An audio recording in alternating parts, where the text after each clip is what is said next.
மனிதன் தன் மனதால் செயல்படுவதால் மனிதன் என்று அழைக்கப்படுகின்றான். உலகில் யாவையும் மனத்தின் திறத்தால் படைக்கப்பட்டது. உலகம் மனோமயமானது.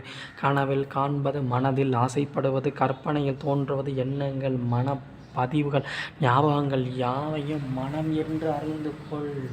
அவைகள் மனதிற்கு கெடுதலானவை. அவைகள் சிறு விதையை மாதிரி தோன்றி பின்பு பெரிய மரமாக மாறி தன்மையுடையவை. இதனால்தான் மனிதர்கள் மன அமைதி இல்லை. அதனால் இவைகளிலிருந்து விடுபட்டால்தான் முக்தி உண்டாகும். மனத்தின் தன்மை.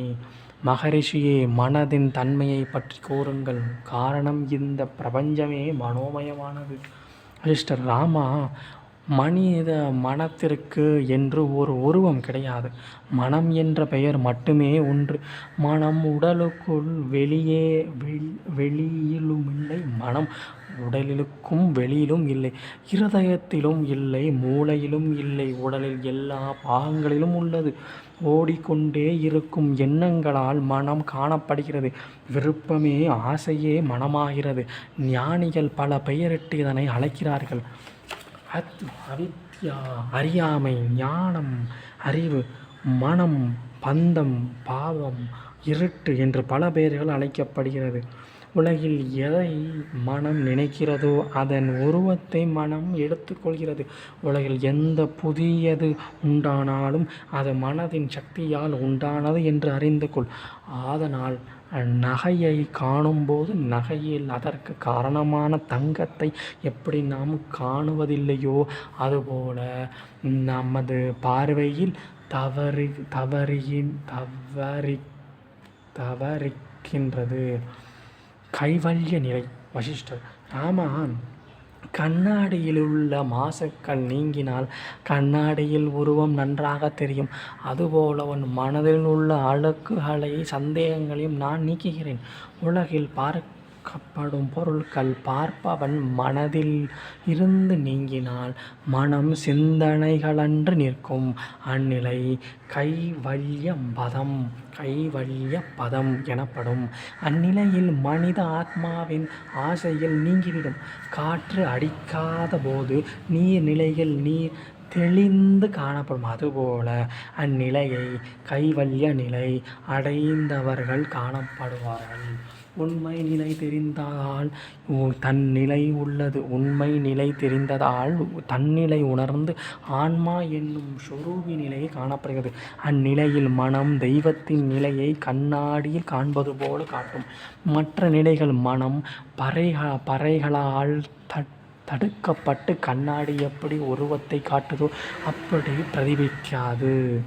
ராமா மகரிஷி: மனம் என்பது ஆத்ம சொரூபத்தின் ஓர் அதிசய சக்தி. அது சகல நினைவுகளையும் தோற்றுவிக்கின்றது. நினைவுகள் இல்லாமல் நீங்கி யார் பார்க்கும்போது தனியாய் மனம் என்று பெறுவதில்லை. ஆகையால் நினைவே மனத்தின் சொரூபம். நினைவுகளை தவிர்த்து ஜகம் என்றோர் ஜகம், உலகம், பொருள் நித்தியமாயில்லை. தூக்கத்தில் நினைவுகள் இல்லை, ஜகமும் இல்லை. ஜாக்கிர சொப்பனத்தில் நினைவு உண்டு, ஜகமும் உண்டு. சிலந்தி பூச்சி எப்படி தன்னிடமிருந்து வெளியில் நூற்று மறுபடியும் தன்னுள் இழுத்து கொள்வதோ அப்படியே மனமும் தன்னிடமிருந்து ஜகத்தை தோற்றுவித்து அப்படி மறுபடியும் தனக்குள்ளே ஒடுக்கி கொள்கிறது. மனம் ஆத்மஸ்வரூபத்திலிருந்து வெளிப்படும் போது ஜகம் தோன்றியது. ஆகையால் ஜகம் தோன்றும்போது ஸ்வரூபம் தோன்றாது. ஸ்வரூபம் தோன்றும்போது, பிரகாசிக்கும்போது ஜகம் தோன்றாது. ராமர்: முனிவரை, எப்படி மனதில் உண்டாகும் எண்ணங்களை தவிர்ப்பது என்று கூறுங்கள். அதுதான் எல்லா பிரச்சனைகளும் மூல காரணம். ராமா, மனதின் நினைவுகள் நீக்கி நாம் கூறும் அறிவுரை கேள். மனதில் தோன்றுபவை தோஷங்கள். மாறாக புரிந்து கொள்ளுதல் என்று கூறப்படுகின்றது. அவைகள் முக்தி தடையாகவை. அதனால் அவைகள் முக்தி அடைந்து முனிவர்களை பாதிப்பதில்லை. குறிப்பு: இந்த தத்துவம் இந்த புத்தகத்தின் பின்வரும் பகுதியில் விளக்கப்படுகிறது. நாம் கண்ணால் காண்பவை யாவையும் பிரம்மத்தின் வடிவங்களே. பார்ப்பவன் பார்க்கப்படும் பொருள் என்று இரண்டு கிடையாது. எல்லாமே பிரம்மம். இதை உணர்ந்து கொள். நாம் காணும் உலகில் வியாதிகள், இறப்பு, கஷ்டம் என்று வெளிப்படையாக தெரிகின்றது. எப்படி நீங்கள் இவையெல்லாம் இல்லை என்று சொல்ல முடியும்? இந்த உலகம் கண்ணுக்கு நன்கு தெரிகிறது. இதை எப்படி இல்லை என்று கூற முடியும் என்று விளக்கும்படி உண்மையை விளக்கி கூறுங்கள். வசிஷ்டர்: ராமா, ஒன்றை புரிந்து கொள். நான் தவறாக கூடியவனல்ல. பொய்யானது உண்மையாக எப்படி தெரிகின்றது என்று உனக்கு நான் விளக்குகின்றேன். பிரபஞ்ச உற்பத்தியின் போது நீ காணும் இவை யாவும் கிடையாது. இவைகள் மனதினுள்ளுண்டாகும் கனவு போல காணப்படுகின்றது. மனம் எப்பொழுது சஞ்சலமுடையும் அது ஆசைப்படுகிறது. மனம் எப்பொழுதும் சஞ்சலமுடையது, அது ஆசைப்படுகின்றது, செயல்படுகின்றது. இப்படி மனதின் எண்ணங்கள் செயல்படுத்தப்பட்டே இப்பொருட்கள் யாவையும் உண்டாயிற்றன. ஆக நீ காணும் யாவையும் மனதினால் உருவாக்கப்பட்டவை. விளக்கம்: எண்ணங்களே செயல்களின் தந்தை, மூல காரணம். ராமா, மனம் தவறாக புரிந்து கொள்வதன் காரணம் என்ன? அது எப்படி உண்டாகிறது? எதற்கு படைக்க மூல காரணம் என்ன? தயை கூர்ந்து எனக்கு விளக்குங்கள். வசிஷ்டர்: பிரபஞ்சம் உற்பத்தி முன் எல்லாமே ஓர் பேராமைதியாக காணப்பட்டது. எல்லாவற்றிலும் மூலாதாரம் கடவுளே. பிரபஞ்ச அறிவே, காஸ்மிக் இன்டெலிஜென்ஸ் தனித்திருக்கின்றது. வார்த்தைகளால் அவை விவரிக்க இயலாது.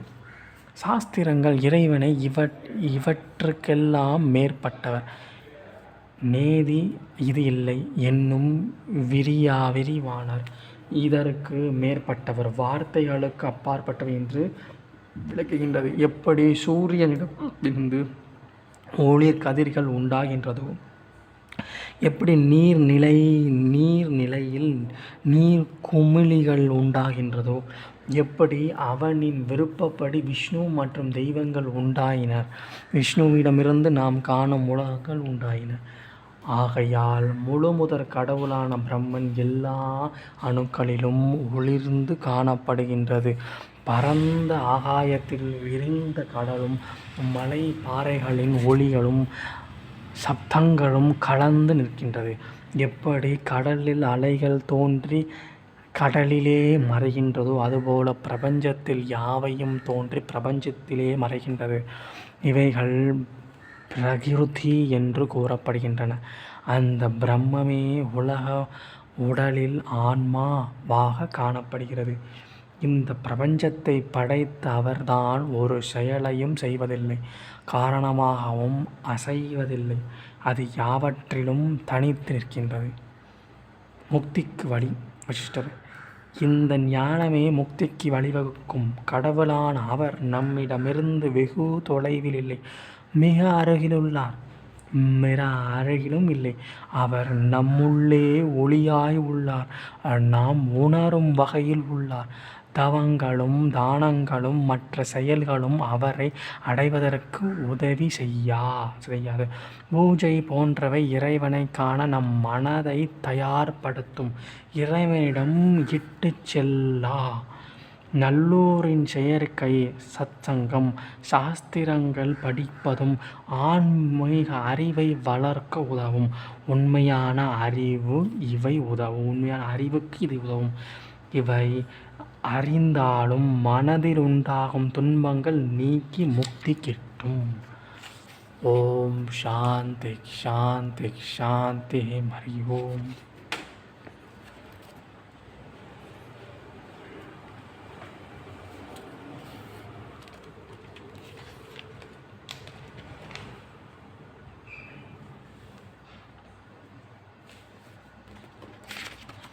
ம்.